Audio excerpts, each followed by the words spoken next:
అంటే మీ కాలేజ్లో మేము ఏంటంటే ఒక ఫైనాన్షియల్గా లోగా ఉండి బాగా చదివే స్టూడెంట్కి ఏంటంటే ఒకరికి ఫీజు కడదామని వచ్చామన్నమాట. Okay sir. సో ఏంటంటే కాలేజ్ మొత్తంలో ఒకలే కాకుండా చాలామంది ఉంటారు కదా. సో అలాంటి వాళ్ళందరినీ కలిపి ఒక క్లాస్ రూమ్లో పెట్టండి మీరు. Okay sir. సో మేము ఒకరినైతే మేము సెలెక్ట్ చేసుకుంటాము. సో మీకు అలా ఓకే అంటే మేము కంటిన్యూ. ఓకే సార్, అరేంజ్ చేస్తాం. పిల్లలు కూడా ఉపయోగపడుతుంది కదండి అది. సార్ వాళ్ళకి మీరు క్లాస్ రూమ్లో చేసి ఉంటారు.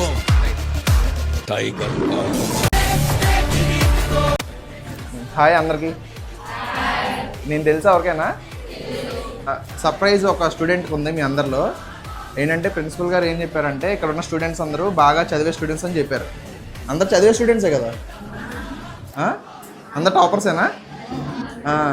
మీ అందరిలో ఒకరికైతే 1 year ఫీజు అయితే కడతామని చెప్పామన్నమాట.